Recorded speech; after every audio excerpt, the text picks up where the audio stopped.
So the big tax question is this: how do wealthy people keep their money working for them when selling their business, real estate, or other highly appreciated assets without paying hundreds of thousands to millions of dollars in tax?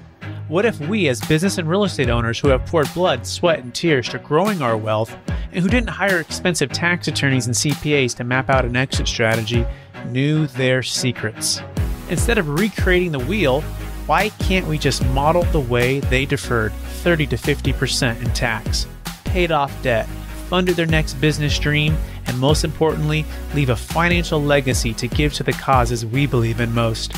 What if their secrets weren't complicated at all, and you just need a guide who is a few steps ahead of you? That is the question, and this podcast will give you the answers. My name is Brett Swarts, and welcome to Capital Gains Tax Solutions. Wow, what an amazing interview we're in store for. Gino is really going to share with us how he helps people create and preserve more wealth using multifamily investing. He has a passion for educating others. He's going to talk about how to move from a day job to real estate, full-time real estate investing, some of his biggest mistakes that he made with capital gains tax, and the number one for his mom who was doing a 1031 exchange years ago. He's going to talk about really just the way he uses cost segregation now also to help with capital gains tax deferral. So I look forward to your guys' thoughts and comments and sharing this podcast with future listeners. So enjoy this podcast right now. I want to welcome you to the Capital Gains Tax Solutions podcast.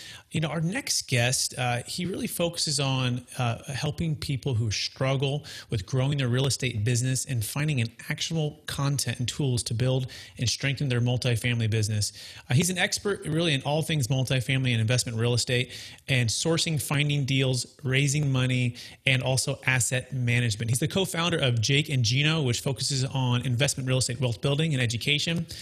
They also have a very unique framework, and they call it the wheelbarrow profits, which we'll dive into on this show. But it really entails three pillars of real estate wealth building: buying right, managing right, and financing right. And this has all led to he and his partners being able to grow a portfolio of over 1,000 units within 5 years, and enabled both Jake and Gino to transition out of their jobs and become full-time real estate investors. He's also the co-author of a brand new book called The Honeybee, and his original book, Wheelbarrow Profits: How to Create Passive Income, Build Wealth, and Take Control of Your Destiny Through Multifamily Real Estate Investing. He's also the host of multiple podcasts, and you can find all of this information at jakeandgino.com. Please welcome with me to the show, Gino Barbaro. And Gino, welcome to the show, and thank you for being here. Brett, thank you. It's amazing that I am here and I've been able to make money in real estate and able to teach others how to do it. That's the amazing part. So let's dive into this thing. Absolutely. Will you give our listeners a little bit about your background and your story and your current focus? Sure. When I got out of college a long time ago, looking for a job, couldn't find a job. Went to work for AIG in reinsurance accounting. And if anybody knows about reinsurance accounting, that's really painful, really painfully boring. Worked there for a year, and I decided I didn't want to be in corporate America. I was commuting to New York City. I hated that. This is pre-Giuliani era, so it was just terrible. I ended up buying a restaurant with my father, mother, and brother. I ran that restaurant for 20 years, from 1994 to actually this week we're selling it because my brother's getting out of it. But back in 2008 in the Great Recession, we had a good 15-year run, right, Brett? A lot of stuff changed. The economy changed. All of a sudden, Grubhub, Uber Eats, people different, eating habits, everything changed. And I saw it coming. And I said to myself, I've got 6 kids. I said to myself, I need to make some additional money to pay for my kids, right? That my thought was, I have to save money. Middle-class mindset, not save to buy assets, but save for the event. That was one of my biggest shifts, becoming an entrepreneur. You know what? Don't worry about saving for retirement. Buy those assets that will produce the income, that will pay down the principal, and you'll have that asset continue to produce. But I got off a tangent there. Back in 2008, I said, I need to do something. Made a couple of big mistakes, didn't have the due diligence, didn't have the education, bought a mobile home park, bought a strip mall. Both bad investments. I decided I need something that's a little bit more passive, but that I can start out with while I'm doing the restaurant. I met Jake in 2011. He was living in New York. He decides to move down to Knoxville, Tennessee. Probably one of the best things he's ever done for both of our lives. Took us 18 months to find that first deal. February of 2013, we found a 25-unit property, which is why multifamily is fantastic, because it's a business, it's scalable, there's economies of scale. You can actually do it part-time while you have a full-time business. You don't have to quit your full-time endeavor to go into real estate full-time. I think people have that misconception. I had the 6 kids. I couldn't do that. I needed to continue to work at the restaurant, continue to hone my craft, and expert. There's no such thing as an expert, because this market is constantly changing. Financing is constantly changing. Managing principles are constantly changing. Markets are constantly changing. So the more you think you know, you end up knowing less than what you really know. So it's always an evolution. So for us, it took us about 18 months after that first deal with cost segregation to be able to leave his job. Me, it took about 3 years. I left my restaurant in March of 2016. It was planned. It didn't go overnight, but I actually used a little bit of cost segregation. I used the cash flow from the properties. We refinanced a lot of our properties and went into the next deal and into the next deal. So there is a plan. Just everybody out there, multifamily is fantastic. Just beware that it's a longer game. It's more strategic. There's definitely a business component to it, and it's scalable. And, if you find what you love to do, it's an amazing business. I love that. From starting out with 6 kids, from working restaurant business, from having some early failures in real estate, but you kept persevering and you did it part-time and you slowly moved to full-time through a series of events. I'm curious, before your success though, I want to back up, take a step back. I think we're all, given certain gifts, in life, right? Some people call it superpowers. Some people call it gifts. I'm curious, who was Gino growing up before all of the success, and what gifts were you given that help you help others today? The gifts that I was given were my parents. So I was lucky. I was born into, 2 immigrants. They were both born in Italy. And, everyone has this fantasy about the 4-hour work week. There's no such thing as the 4-hour work week. It's really working hard. And when you get to this point of success where I became financially free, then you decide to work even harder because you love it. I mean, there's the 5%. I could be retired right now, but what the heck would I be doing being retired? I want to continue to grow. And I think that's one of the superpowers is I work really hard and I commit and then I figure it out. And, I'm allowed to do that because I have an amazing spouse, an amazing wife. I have an amazing business partner, Jake. We make mistakes. We hold each other accountable. We figure out what we do with those mistakes. They're not really mistakes. They're just learning lessons. For instance, on our first live event we had back in 2017, we had 175 people there. Did we make mistakes? We made a lot of mistakes, but it was a success because we'd never done one. 2018, we had 400 people. Were there mistakes? Yes. Learning lesson. Last year in October, we had over 500 attendees. We had Eric Thomas speaking there, and amazing. But the evolution is just work hard and then continue to learn how to work smart. And then hopefully the third part of my trinity that I like to call it is to work with passion. So if you can couple the hard with smart and then with passion, you're going to lead a really great life. And it's not about retiring, everybody out there. It's about retiring from what you're doing to finding what you love to do and then to continue to actually add value to people's lives. And the ironic thing is once you become financially free and you figure it out and you're able to help others, the more people you help, the more money you make. And then you're not even doing it for the money, which is the ironic part about it. That's what I found to be, at least in my case.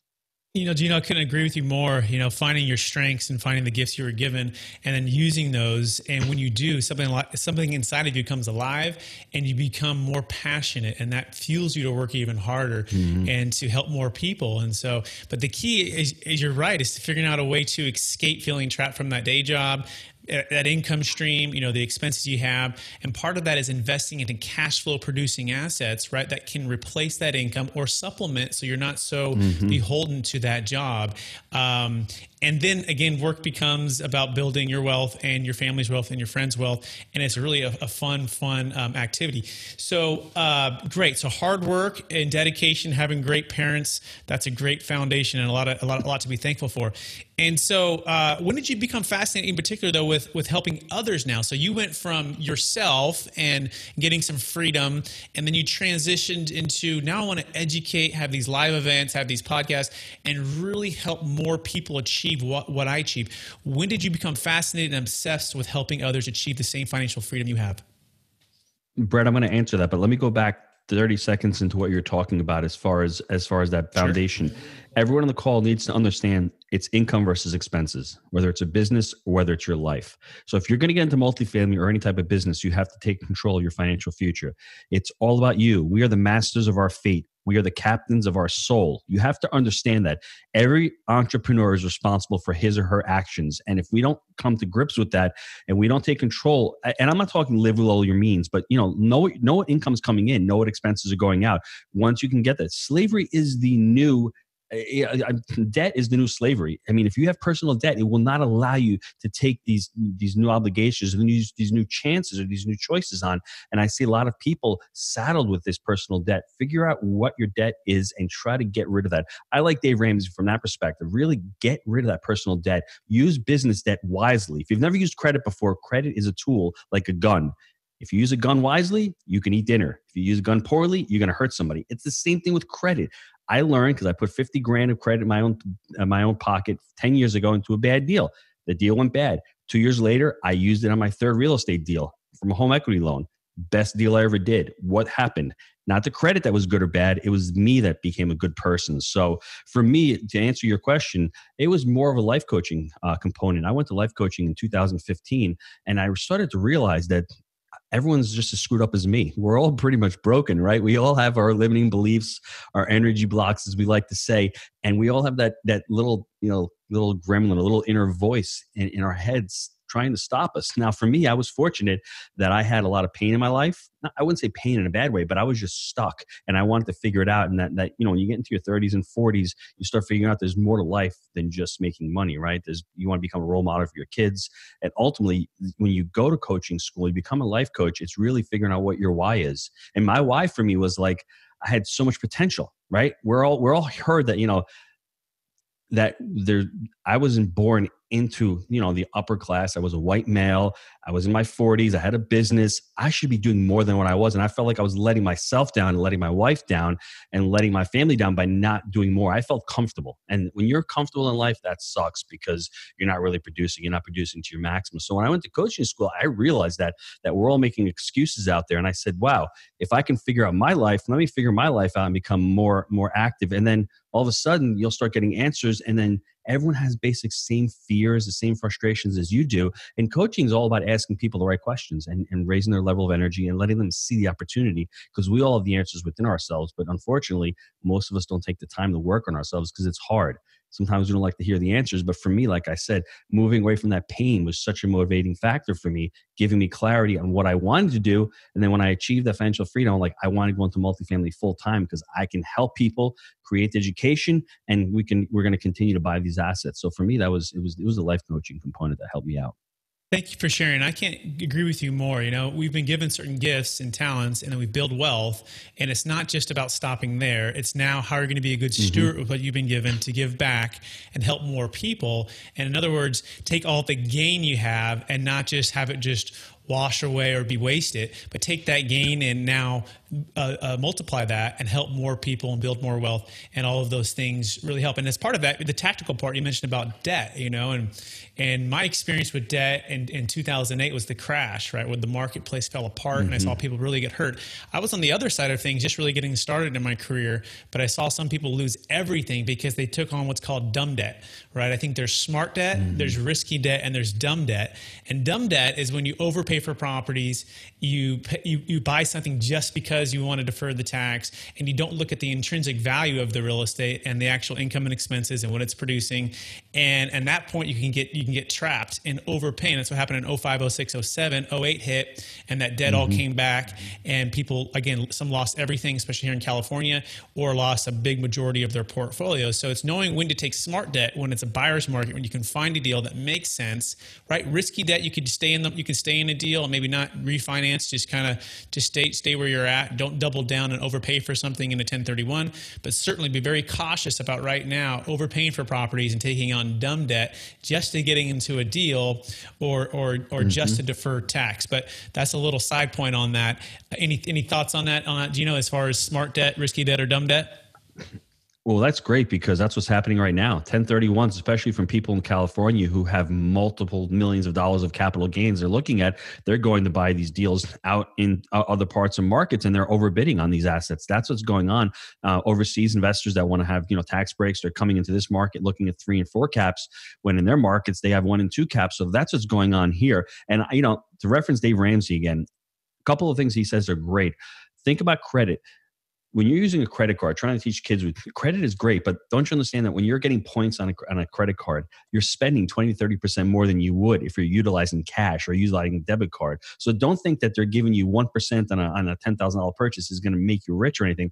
Use their money wisely. You know what you're spending on that, but don't think that they're giving you anything, because you're actually, I had the restaurant, when somebody comes in with a credit card, they order that dessert because they don't have to pay cash for it. They know they can put it on credit. So understand the psychology behind it. And it's really, I'm trying to teach my kids this, that delayed gratification is really important to become, I think, become an empowered adult. Because if you can delay your gratification, it's all about, I don't have to fix and flip a home right now. I can take the long view and plan. Maybe whole life works for me because I don't need to get paid today, but 10 years from now, that strategy might work. The same thing with multifamily. I might not get paid today, but maybe 2 years from now, I may be able to refinance a property. You should know better than anyone else, Brett. It's not what you make, it's what you keep that really separates the investors from the, I want to say suckers, but from those that are less financially savvy, I think. Absolutely. I couldn't agree with you more. And you want to be wise with your approach on anything you're going to go into debt with. And hopefully it's an income producing investment rather than a liability, which is depreciating and not adding any value really to your life in the sense of being passive and having cash flow and having security with your investments. So shifting back to that question, curious, you went from building wealth to now helping others. So when did you become fascinated about doing such a thing? And then second, and maybe you kind of already answered this, but what is the most rewarding part of what you do? So for us at 200 units, we bought our first deal in February of 2013. February of 2014, we purchased 136 unit assets. So we were at 200 units, and Jake says, let's write a book. So I said, okay. Live by the mantra, learn, do, and teach. It took us about a year to write that book. And the amazing thing is, as you're doing it and you're teaching it, you become such a much better investor because you really have to bide your time. You have to learn the space. So for me, it was rewarding in the sense that I learned a lot more of what the whole space was about the investing. And then it gave us clarity on our business plan, that 3-step proprietary framework. Buy right, manage right, and finance right. We were able to really drill down into each one of those cores and really learn and teach that. Then the syndicate right came about a year and a half ago because we started syndicating our deals. But that's when I fell in love with it, because I really liked back in late 2014, 2015, we wrote the book and we just started the process, started writing articles, started doing blogs, started the podcast. And the amazing thing about the podcast is, you talk to some amazing guests and you start being able to quote unquote pick their brains and ask them questions. And it's a small community and you start learning from amazing people. That's what I love about it more than anything else. I think the two things, number one, you learn from others what's working for them and what isn't working for them. And the second thing is just getting those emails from students about closing a deal. Our students have closed over 5,000 units to date. That's freaking awesome. That's amazing. Students are leaving their jobs, quitting their jobs and going to real estate full time. That's also an amazing I love that. Those are probably the two most rewarding things as far as I'm concerned. I'm doing the education day to day, and Jake is doing the property management day to day. And we cross over. There's a lot of crossover because we have that one entity holding company that really takes care of all of the companies. But it's really rewarding to know that, wow, this person just bought a deal and I saved that person 50 grand because they didn't buy that deal. So there's so many facets to it. But getting those emails is really my dopamine hit for the day. Yeah, that's amazing. And it really is life-changing once you're introduced to the investment real estate world and you start to get some of that passive cash flow or active cash flow and all of the tax savings as well. So curious, after helping countless investors and business owners, interviewing many financial experts, right, in the field of real estate, what is the single best practice you found to implement to be successful in real estate investing, capital gains tax deferral, and or building wealth? What's the best way that you've approached that and you've seen others approach that? I think for us, becoming a real estate professional designation and using cost segregation, I mean, our tax liability is really, really small. Like I said, Jake, the first year he did it, he got most of it back. And obviously we're able to do that because we professionally manage our own properties. That is our business. So for us, it's been amazing. I haven't done a 1031 yet into a property because we haven't been able to to pay those Fed taxes yet because we have so much depreciation. We were able to purchase our first 1,000 units by ourselves without any syndication or anything. So it's all internal. We've been able to refinance all of our proceeds. So we've got over $9 million in proceeds we've been able to refi from these properties and just repurpose into the next. And that's what we're talking about. Using that equity, not to go on vacations, not to buy dumb assets, but to buy smart assets and to continue to buy. And then eventually, if and when you do run out of capital, well, there's a syndication model where you start syndicating deals and you start doing cost segregation on syndications where you're a general partner and you're getting tax write-offs for money you didn't even put into the deal. And it's like, well, I wonder why everyone who owns real estate is wealthy and they keep more of their money. So to me, that was the aha moment of, okay, it's time to use cost segregation. It's time to start scaling up. It's time to start syndicating these deals and use the tax law. I mean, the tax law was written, I think, as you know, to stimulate behavior. So the government's done a great job to that. That's why entrepreneurs have these tax breaks, because we're the ones who take the risk, who create the jobs. The W-2, the employees have less because there's really no risk to going to a job. You're going 9 to 5. There's no risk there. You can always move employers. You can lose your job. But other than that, there's not much risk. So really learn what the benefits are and how these tax laws are written. Find somebody out there who really knows what they're doing. If you're going and you're doing real estate, find a CPA who specializes in real estate and has maybe some of his own deals or has clients that do real estate. So that's the important part. Find somebody who's really doing it and gravitate towards them, and don't be afraid to pay them because they're going to save you a ton of money. Right, Brett? Absolutely. That the value there and the wisdom is spot on. You know, making sure you're hiring the right people who've done it themselves, who've done the deals themselves, who've done the cost segregation studies, who own investment real estate, right? Who live, breathe, and have that expertise in that, so that they can really guide you along the way and mentor you and coach you, so that you can also avoid the pitfalls. Which leads into my question for you: what is the biggest maybe mistake you've ever made in regards to capital gains tax deferral? For us, when we were buying the restaurant, my mom sold a piece of property, was going to do a 1031 into the restaurant, to the business. Unfortunately, we didn't have a really good qualified intermediary. They messed the whole thing up. So that money hurt because we were going to use that money to actually rehab the building, rehab the business, and that hurt. Not getting somebody who's qualified, having them mess up the transaction really, it really bothered me back then. And one thing with 1031s, they're great. I would just not recommend them if you're a first or second time investor, because there's a lot of different moving parts. There's, the 45 days and then close within 6 months. And there's a lot of moving parts. You have less when you're actually negotiating with a deal. Somebody finds out you're doing a 1031, you lose a little bit of that leverage. So just make you've got all your ducks in a row. Find a mentor who's done one before, and definitely find the qualified intermediary who is actually credible and who actually does a good job with that. So dive in a little bit more over that QI company that you're working with. What was the challenge, or what didn't they provide that other QIs provided for you? That's a funny thing.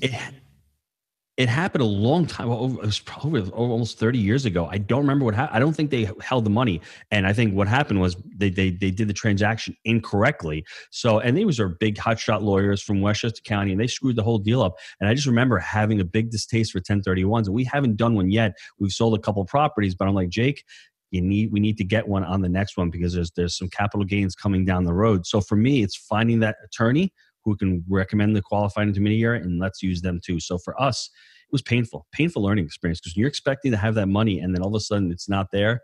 Wow, you better have a plan B. Absolutely. Yeah. It's good to have a backup plan or an alternative.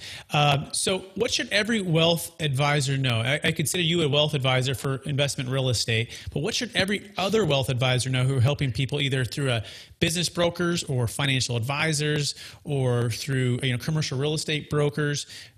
What should they know about what you do and how you help others and how it can help them grow their business? Well, for us, I think Jake and I talk about the mantra, stay in your lane. So for us, we were always focused on multifamily real estate. And then from us, we decided to create multiple businesses around our business. So the first business we created from that first 25-unit property was the property management. That was the first stream of revenue. Then the next one was the education company, Jake and Gino. Then the next stream of revenue was the RAND Partners, which is our syndication arm, which we have asset management fees, acquisition fees, raising capital. Then the next one we have was RAND Capital. So RAND Capital is our mortgage arm where we're doing mortgages for students. And right on my other side of the shoulder here is ultimately RAND Cares, which is our charitable arm. So for us, if you're going to create multiple streams of revenue, and we love it, you have to partner up. You have to definitely share the pie. We have partners in our syndication company. We have partners in our property management company. But it's also, they're all, we call it multifaceted multifamily. They're all multiple streams and they're all intertwined and interconnected. So if a Jake and Gino education student wants to invest in one of our deals, hey, syndication company, invest with us. If someone's on the syndication side wants to learn more about multifamily, we can teach them that aspect. And if one of our students wants to actually go and get a mortgage, we can probably provide financing for that deal. The property management is part of our vertical integration where we're managing our own properties. There's not as much revenue from there, but from a cost perspective, we're able to manage our properties much more efficiently. We have much more control, and for our investors, it's I guess satisfying to know that we're managing our own deals. So for us, when you're talking about wealth creation and want to create multiple streams of revenue, back in 2013, I had 3 streams of revenue. I had my restaurant business, I had a little $25,000 note, and I had a fourplex. 5 or 6 years later, I've got 23 streams of revenue because they're all spread out. The stream can be $100 a month. It can be $20,000 a month. It doesn't matter about the size of the stream, because that stream will once it's fed and you continue to work on it, it will become a raging river. And then you'll see how beautiful those rivers all flow together and they all work in a symbiotic relationship. So I think anybody out there, if you've got a real estate business where you're a single family home person, you can do the same model. You can lend private money. You can do education, you can do media, you can do fixes and flips, you can list homes, you can start raising money and start syndicating these deals. Hey, you know what? They need homeowners insurance. Maybe connect with a homeowners, someone who does insurance. There's so many different facets to multifaceted in any business. It just needs to be complementary. Like, we're not going to go open a car wash and call it a multiple stream of revenue because it has nothing to do with multifamily, unless, of course, it's on one of our properties. We could do laundry, right? That's a different one. But just focus on how you can add a complementary stream to whatever business you're doing right now, and don't be afraid to share the pie, because that pie is going to get bigger and infinitely bigger, and I think will make your the other businesses stronger. Yeah, having a complementary stream of multiple income streams that have synergy together, that makes sense, that one feeds into the other and one helps the other. So when you go into an opportunity to help somebody, you have a holistic approach, right?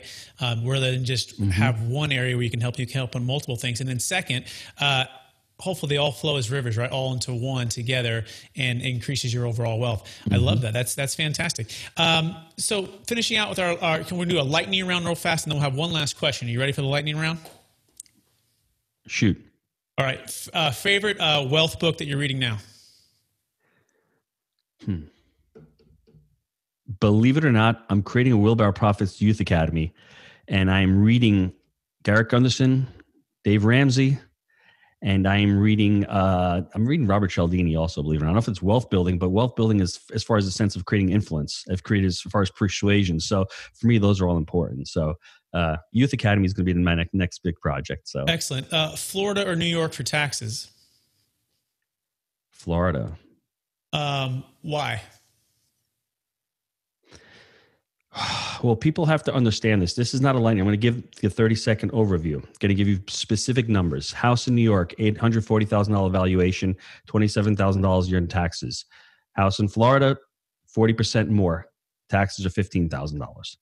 So the inversion is so much different in that perspective. Just from the property tax perspective, I'm saving enough to put one of my kids through college every year, right? That's the first thing. Second thing is state income tax. There's no state income tax down here. Third thing is the quality and the cost of living is appreciably less down here. The fourth thing is people are much nicer. I'd be nicer when it's 80 degrees outside all the time, wouldn't you? Absolutely. So you have to look at that, and you have to look at the migration. Read the book from Chris Porter, Big Shifts Ahead. You'll see the migratory patterns. You'll see the demographics of where people are flowing. I mean, Florida will have to catch up one day with the property taxes, with that, because it's such a swell. But I think right now, for the next few years, we're poised to be a lot cheaper than New York. So that's my take on it. Excellent. Back to the lightning round. Best podcast you're listening to now, not your own. Don't listen to any podcasts. Wow. Okay. That's good. That's good. I wasn't prepared for that one. How do you stay centered in your values? Last question. How do you stay centered in your values? Very simple. Yeah. And encouraged to keep reaching your new goals, Gino. Just my wife. My wife basically saved me, and she's a great role model, and she makes me know what's important. So have a great partner. Have a great spouse/partner. Great. Excellent. Hey, I want to thank you for being on the show, Gino. Maybe share with our listeners where they can find you again. And also remember, he has a brand new book, The Honeybee. And don't forget about his first book, Wheelbarrow Profits. But where can they find you, Gino, if they want to connect with you? Sure. Just go to jakeandgino.com. You can go to jakeandgino.com/honeybee, get some ideas on the honeybee. We have some videos on there. You can buy the book there. Go to our Jake and Gino channel. We have the multiple podcasts on there also. We are all over the place. If you want to email me at gino@jakeandgino.com. And just want to thank Brett for having me on the show. It was a great show. Hey, thanks everyone for being on the show. Thanks, Gino, for being on the show. We'll see you on the next one. Thank you so much. Take care. All right, that's it. Thank you, Gino. Appreciate it. And you're welcome. Great job and lots of wisdom. You didn't expect the podcast. Yeah, I don't. Do you listen to podcasts? I really don't listen to podcasts. Do you? I do. I mean, well, part of it, I guess I'm brand new to this podcast scene. You know, this is about my 20th interview. I've been on about 25 myself. And so I'm really learning this podcast industry, you know, and I'm just trying, trying to find tips from the best, right? And strategies from the best. And who do you listen to? So who do you listen to? Yeah, some of my top ones are Story Brand with Donald Miller, and it's fantastic because he teaches about how to clarify your message, right, and make it simpler and more concise. That's a really good one. Entrepreneur on Fire is really good. I'm listening to Marketing Secrets with Russell Brunson right now. Another one that's really good is actually Dave Ramsey. I'm part of Dave Ramsey's Entre Leadership program. And so they have a podcast called Entre Leadership. And so they bring on top authors and investment folks. Those are just to name a few. That's awesome. Really good. I'm going to check out the Story Brand. I would read a book called Stories That Stick by Kendra Hall. Great book, because I had her on the podcast last week, and she talks about how to create a story. And like you said, the authentic emotion, identifiable characters, that kind of stuff to really create stories that will really work well in your podcast. I think you should definitely check her out. She's got some really good stuff. I certainly will. I appreciate it, Gino. Well, thank you for your time. I'll have my editors edit this. I hired the whole production team, so I don't know, 30 days or so. But when it sends out, they will send you an email. And then so you have that available if you'd like to share it. So sounds great. I will definitely. Thanks, Brett. Thanks, Jim. Nice to meet you. Nice meeting you too. Take care. Goodbye.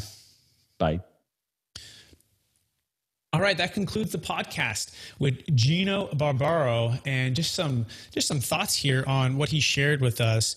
Life coaching and really focusing on developing yourself as a person in the major areas of your life. Right, it's not just about learning about wealth, not just about learning about how to defer capital gains taxes, but it's really about growing your character and becoming more valuable in your strengths so that you can help more people, which will naturally grow your wealth. So I really connect it with the life coaching, also connect it with the debt, right? Debt is not your friend, especially if it's dumb debt. Now, debt can be used, if you use it wisely, to invest in investment real estate or things that are producing cash flow to leverage, but be very, very careful not to overpay, because that's what's happening right now in this marketplace.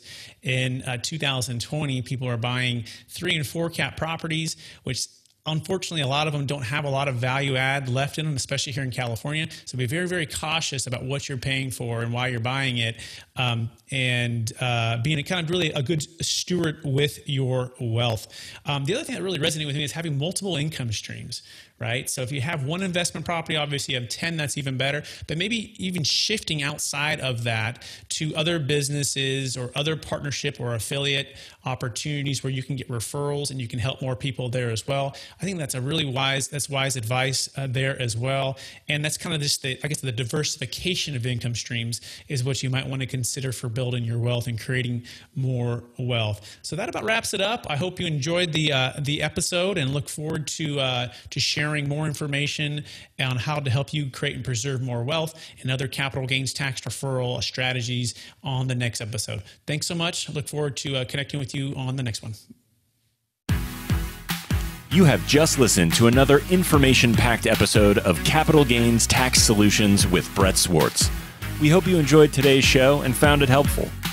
Visit capitalgainstaxsolutions.com to access the show notes and to access more resources. Don't forget to leave a review and join us again next time.